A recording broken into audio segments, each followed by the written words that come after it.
Welcome to today's broadcast of North Idaho College Public Forum. The crew is comprised of NIC television students, and your moderator is North Idaho College political scientist Tony Stewart.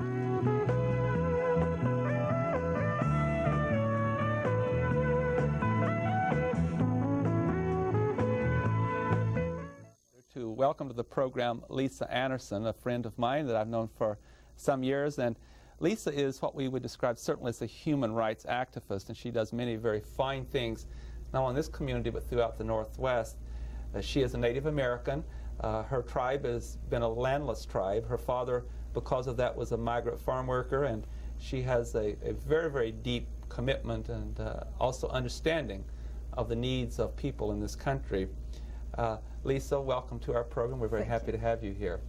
One reason why I have invited Lisa to be on the program, she's been very active recently, visited the United Nations, where she talked with people from all over the world, and I'm happy to report that very soon that she will be going to Mozambique on a tour, and as we begin the program she'll tell us what she's going to do there and what she anticipates. But as always, I'm happy to welcome the regular panelists to the program to assist in the question today. To my immediate left is Janelle Burke, who is an attorney with practicing law both in Spokane, Washington, and Coeur d'Alene, Idaho, and Steve Shink, who is the Dean of College Relations and Development at North Idaho College. And I will invite Janelle Burke to commence the questioning. Lori, Lisa, before the program, you talked to us just a little bit, and you said then that you were an activist. Mm-hmm. Can you tell me what is an activist? What does that mean? What do you do? Well, ever since I was small, I've been really seeing, and I've always been in a situation as a Native American and also as a daughter of a migrant farm worker, a real terrible need. There's a lot of problems that people face when they find themselves in that situation, and they often feel left out of the mainstream. And there's a wonder, how do we get in, and how do we also become part of a system? And as I grew, I also felt that, well, I just felt that I should step in and do something, because I was raised in that generation where Cesar Chavez came up, and also Dr. King. All that were people reaching out to help me. At the same time, there were so many of us that we often fell through the cracks. And just as my tribe of Indians in particular, being landless, we often felt that way, that there was a lot of rights that we missed. And I'm just part of the 60s. I'm a child of the 60s. Before as the program began, Tony said a little bit about your background. Can you expand on that and tell us a little bit more about your tribe, a little bit more about some of your experiences as you were growing up? My people are the people of the Carmel Valley, the Bay Area, right there, right south there, called the Ohlone Nation. And I'm very proud of. There's not too many of us left, and we had a particularly bad history. As people came across the country, there was a lot of dealing with Indians and treaty rights. When they came to California, it was particularly bad. There was a lot of bad feelings all the way across the country. And we were a very peaceful group of people. And the whole history of Indians in California is real sad, because they came, and between 1849 and 1950, when they discovered gold, by the time they had treated with all these other Indians all the way across the country, they didn't have the desire or the inclination to deal with us. And within that first year, 70,000 Indians in California were killed outright. And so most Indians in California have no particular rights.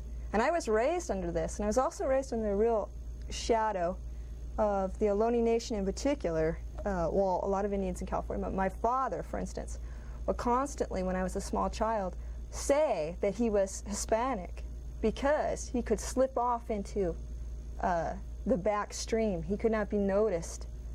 If being an Indian, there was this horrible fear. And that's what I was raised in. I could see that. It could be an Indian with my grandmother, and then when my father was around people that he did not trust, he would often say he was Hispanic. And I think that deep down inside of me, that was the beginnings of my deciding to make a change. When people feel that much fear, that they would say something like that. And so that's all mixed together that made me what I am, I think. And then also as a migrant farm worker, when you're traveling across country, there's times when I would go to school, in another school, El Centro was one place I went. And I remember spending most of the year outside the class with all the other Hispanic kids. And I speak no Spanish, being as we're Indian, but all the other children out there were all, Hispanic kids. So I caught the very end before civil rights was really hit into place, and especially in California. So these things are the real deep feelings that I carried. I don't want to ever see that happen again. You know, I really don't. There's a lot of people that I went to high school with who cannot read, who could not read. I remember I tutored in high school, and reading. We had special programs because we were all special students. We were in a special situation. People who were 23, seniors in high school, the teachers refused. I went to a special school at the end. There were a few people. They were trying to save some of us. A lot of the programs were kicking in. And they couldn't read at 23. And one thing I could read because none of the Indians in my family, my grandmother, my father, my uncles, none of them can read. And so I took this on as something that I felt was critical. And that's how I got to be where I am right now, is I read and I speak a lot. So. Steve Sheen. Lisa, tell us a little bit about some of your other activities in social causes and in human rights kinds of work. Well, I think everything that has happened in my life has led me to try and make a difference. And I reach out to people who are also working and say, I'm here. You know, you tell me what to do. And as I find out more and I research more, I read. You know, it's my thing. And as I do it, I find out there's so many people all over the world in the exact same situation, and there's, I feel, no cause for it. And all I have is myself, so I'm going to do it. You know, that's how I became an activist, and that's why I do what I do. And just, I don't know what difference I can make, but I'm going to try. Well, you've got a trip planned, and we want to talk about that at length, I'm sure. But first, let me ask you, why is it that you're going to be going to Africa soon? What made you decide to do that as opposed to staying in this country and working with Hispanics or Native Americans, where there is still need to? Well, I've always will work on those. It's not an either-or issue for me. It is part of my life, and it is part of what I will always do. I attended a conference here at North Idaho College on anti-apartheid, the Anti-Apartheid Symposium. And I was able to sit in the audience and watch a very interesting thing happen. They had the white South African General Council here and quite a few anti-apartheid people on the panel. And I noticed a real lack of information on that, in more really sliding towards white South Africa. And I started to ask questions at that point, why people were so intense on clapping for the General Council of South Africa, when here in the United States, is basic rights, one man, one vote, is what is the bottom issue. Class separateness, you know, that to me is very wrong. You know, I'm part of the tail end of who paid the price for that, and so it became real deep. And as I followed out further, I got in touch with Randy Carter of Seattle, American Friends Service Committee Southern Africa Project. I said, what can I do to help? And it was interesting to have a Native American involved, and he was really my mentor. And as I followed out more and more, it's just so intense. So many people are in trouble in Southern Africa. And the situation with apartheid is so ugly that I felt I'm just pushing myself to do everything. It has touched me. Also the homelands in South Africa. As a Native American, they based, in 1930 to 1935, they based a study on Native Americans in this country and in Canada. This is the South African government as a model for their homelands. And a lot of people don't realize that. And they did it by taking away the same amount of rights, but in a quicker, and then pretending to give tribal councils. They invented those, literally, they invented those. They took away a lot of the things that Americans found troublesome, like if they put Indians on real rich land, later on they would have to move them. The South African government got real wise and put them on, they checked all this out. It's an ugly story, and as a Native American, I can often go and talk on that particular issue. So it's just everything ties into me. I see the whole world as real international. Well, I certainly can testify to the fact that when we have programs that deal with issues in this area, but other areas too, Lisa is always there. She attends all sessions and listens carefully and participates and also reads, and that certainly is demonstrated by her comments. Lisa, I know that you and I have talked a little before about your trip to the United Nations, and that you've, talking with Steve, talked about going to Africa. I want to ask a very broad question. give us some of your reactions of what you learned in New York when you went to the United Nations of what's going on. And please take time, if you will, to tie that to Africa. And one, what have you come up with, kind of conclusions, and what are you looking for as you continue this work? Well, I was asked to go to the United Nations. That was just a call out of the clear blue sky. And let me tell you, I was shocked. I just said, whoa. And I said, sure, I'll go, because that's just, you know, what the heck, I'll try anything once. It was beyond an honor. It was beyond an honor. Like, you know, a daughter of a migrant farm worker doesn't often get a chance. And I was picked as a student to go. All these student organizations who have done great anti-apartheid work. And at first I was quite hesitant. Who am I to go and represent anybody, as my anti-apartheid work was just starting? And they said, no, we would like you. And they were choosing students of color to get into the movement and to really help lead the movement in this country, because it's a critical issue. And off we all went, and there was 70 students waiting we all walked together up to the United Nations. And I just can't describe what that was like for me. It was enough to go into the door. When I got in, I was notified that you will be one of the 24 to testify, which was okay. And I walked up there, and it was just the United Nations, all in 18 nations were there, that we testified a special committee against apartheid. And that's all they do, is work against apartheid. And it was just incredible. And I testified, and we all said what we had to say. And some of these students had divested whole universities that refused 6 or 7 times in a row not to divest, and they just kept it up. And I was very inspired. And Mr. Garba, who is of Nigeria, who is the Secretary General of this special committee, his words were so inspiring. He said, go out, educate yourself, find out what you can do look at all of these students here and what they have done and made incredible differences. It's you students who will probably take the steps and become the future activists. And I took his words very seriously, and I feel very comfortable working in Southern Africa issues, definitely. In relation to Southern Africa, too, and I know the other panel members have some questions, can you give us a description of the conditions as they exist today in Mozambique? What is, as of this time that you're about to go there? Well, just real quick, in 1975, they gained their independence after 10 years of armed struggle against Portugal rule. And Portugal had really been awful, because Portugal worked with apartheid South Africa in the fact that all jobs went to whites, all skills. Blacks in Mozambique were not taught to read. 97% of the country were illiterate at the time when Portugal was finally ousted out of Mozambique. And so they stood with this entire country to lead. Well, they immediately, they became a symbol throughout Southern Africa and throughout South Africa of a black majority ruled country. They were one of the first. And Rhodesia, right next door, Robert Mugabe and his Zimbabwe African National Union began their struggle, and it had been going on for a while also. They had bases within Mozambique, because Mozambique felt it should be the leader in gaining freedom for Southern Africa. And I think that's fantastic. Well, Rhodesia Central Intelligence Organization, led by Kim Flowers. Now, this was their total creation of Rhodesia's Central Intelligence Organization. Created a group called RENAMO, or the MNR, the Mozambican National Resistance. And all this group was to do was to destabilize Mozambique so it would quit having bases within its country.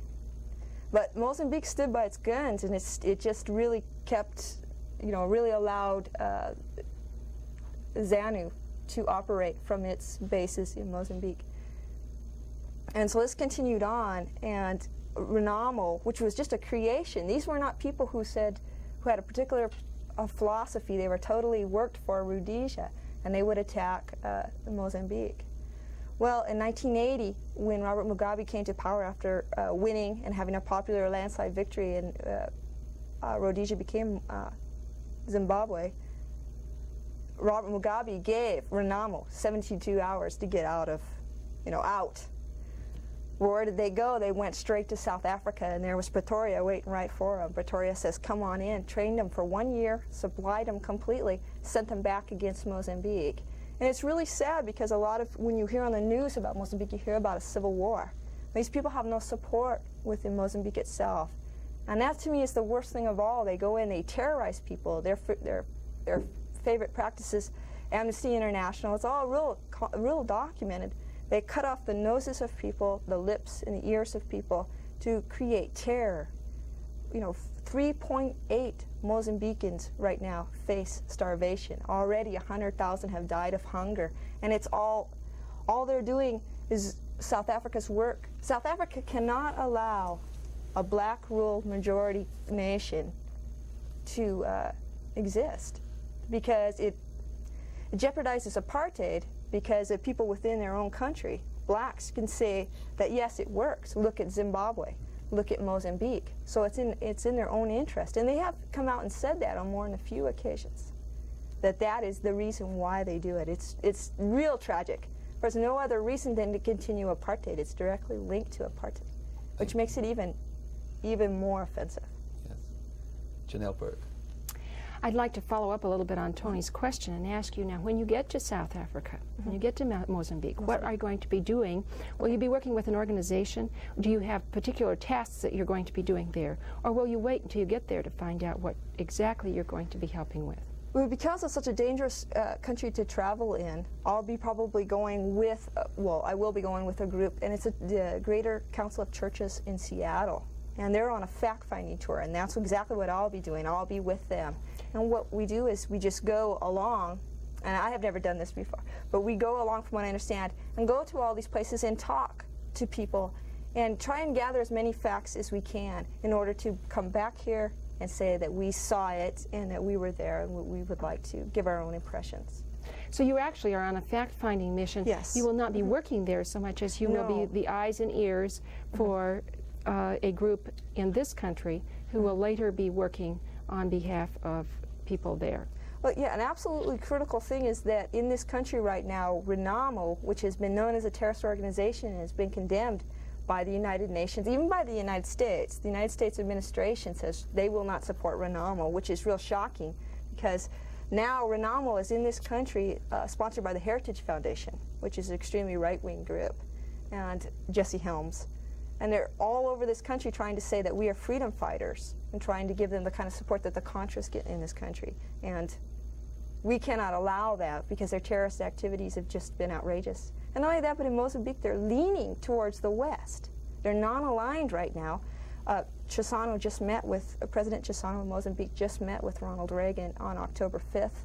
They have made major strides. A lot of changes have come about in that country. So we're really, Margaret Thatcher and her government trains the Mozambican troops against RENAMO and the MNR. So they're really leaning in a Western fashion. But right now they're trying to make RENAMO decent. I mean, it's a pretty hard job to do. Do you have any idea how long you will be there? I will be there at least 3 weeks.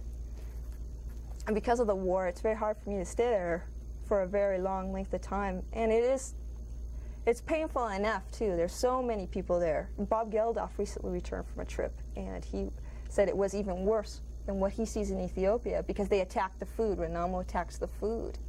And the people are not getting fed. And it's even worse because it's based on a war. The reasons are bad. That was his comment. It's, based on an ugly war. Steve Sheen. Lisa, who's the official sponsor of your visit to Mozambique? The Greater Council of Churches of Seattle. I see. Is there an official position that the United Nations has taken with regard to the terrorist activities in Mozambique? Yes, it's condemned RENAMO and the MNR. It's condemned apartheid in South Africa, for they link it, and as I link it, and most people who study it will link it to apartheid South Africa. The worst reason is war, to die, but when that war is based on protecting an inner structure of racism, it's even worse. People, what they're trying to do is say, look at Mozambique, those people can't run their country. When in fact, all the power for RENAMO comes from all the ammunition, everything. In direct violation in 1984, Samora Machel, who was the president of Mozambique, signed the Nakami Accords with with South Africa. And that was hailed by the Reagan administration as a great moral victory. There will be, the ANC cannot have bases within Mozambique, and Pretoria will not attack. constant violations, never on the part of Mozambique, but on the part of South Africa. And then in 1985, the South African, or the Mozambican troops overran a base, Gorgonza Mountain. They found stacks of papers which showed the direct links. And then right after that, the foreign minister, Pik Botha of South Africa, admitted that it was all true. And so now they have actually documented facts that it is Pretoria's direct violations of this accord. So, whether you call it civil war or terrorism sponsored by South Africa, I would think that that it would be very difficult to guarantee your personal safety and those of other people like you who are visiting that country right now. Is that correct? Well, I can't tell you one way or the other on that one. I just feel really impelled to go. I feel that the only way I can really come back and say real strong words is just said, I saw it. And I have really no choice in that. But I'm not afraid, for myself, definitely. And I really don't think that I'll be hurt in any way. You mentioned that there are 3.8 million Mozambique citizens in danger, starving right now. Is that the most critical need of Mozambique at this point? Food relief? Yes, right now, it's food relief, absolutely food relief. And we have to get the message out that the reason why, but even more so, which is the deepest one to me, but unless those people have some food, and like they say, like I heard recently, those people who are in danger of starving are probably, when you start to starve, your mind goes. We're talking a whole new generation of young Mozambicans who will not be able to function. They're not only kills through direct hunger, but what of all those people torn by war? So yes, definitely feeding them material aid drives, getting that food out, and then getting that information out, and caring enough to want to do these things. Lisa, I want to ask you to predict something. I know it'd be very difficult and be easier when you come back, but it seems to me from my study of African politics in South Africa, the Union of South Africa, that most of southern Africa certainly is not sympathetic to apartheid and what's going on there. They're surrounded, and certainly the 80% to 85% of the population has been oppressed in South Africa, and that can't continue on without even greater explosions than what's already been. Would you agree with the conclusion that the government of South Africa, in its support of separation and racism and so forth, that the clock is ticking against it and it's only a matter of time? Definitely. There's 9 states right now completely surrounding, or even some of them are within South Africa itself, and all of them are dedicated to the end of apartheid. The clock is definitely ticking. They feel it, but they have not yet. Every once in a while they'll say something about reform, but it's past that point already. It really truly is. And as they continue to oppress all 9 nations of SADC, which is the South African Development Coordination Conference, they're only pushing. They're pushing against themselves. It's a matter when they decide to change, and it doesn't look. It's just going to get worse right now. No matter what we do, it seems it just gets worse. It seems there's 2 problems for the United States in relation to that issue in that country. Number one is that our Constitution certainly forbids and declares its position against such practices and such segregation and division. And number 2, that when this day comes, that the change takes place, if we have not been in the forefront of addressing the problem, what kind of support can we expect from the new government? I know from people that you've met that we've had grew up in South Africa, that they have a Bill of Rights that in their movement that's really Freedom Charter. Pretty much comes, a lot of it, from both the U.S. Constitution, Declaration of Independence, things that we have espoused for a long, long time. But that in itself is not enough. Do you have any concerns about when this change does come, that how they will feel toward us and what we have or have not done? Well, the South African people, the people who I've met who have been really active, still have a lot of hope in the United States. Their Freedom Charter starts out, "We the people." The words of Nelson Mandela, "We the people," he says what he believes in is not only the Freedom Charter, but he believes in the Bill of Rights as some of the greatest legislation ever written, the Magna Carta. These are the way he leans and believes, though the popular story is that he's a communist. It simply is not true. And if the United States believes truly in one man, one vote, then there shouldn't be a problem. Their constant siding with South Africa. Bishop Tutu came to this country, and he couldn't believe it. He left in great anger. All he was trying to put forward his side, and people says, no, no, no, we'll do it this way. For we know better what's good for you, you black South Africans. We probably know what's good for you. And so we all here in America have to say, no, we will talk together and we will let it be a country for the people, by the people. That's all they're asking for. And I don't think there will be a wild, anger. It's building now, but if we were to reach out, they're asking for a multiracial society. Bottom line, can we live with that or can't we? Janelle, we have about 2 minutes. I know you've been studying this country that you're going to. Can you tell us a little bit about it? What is it made up of? What's the general population, and what is the percentage of white persons in Mozambique? There's 14 million people in Mozambique right now, and there's not that many. There's about 25,000 white Mozambicans right now, and when the black majority government came to power, there was 250,000 white settlers, and they came to power. They left. So there still is quite a bit, and they're doing great in society right now. I'm so sorry to interrupt. The clock is one, and on behalf of our staff and the panel, thank you, Lisa, very much. We appreciate your time and your informative answers. Thank you very much. I appreciate that. Ladies and gentlemen, I hope you've enjoyed our program with Lisa Anderson, and I want to invite you to be with us again next week at the same time. Until then, please have a good week. I am Tony Stewart.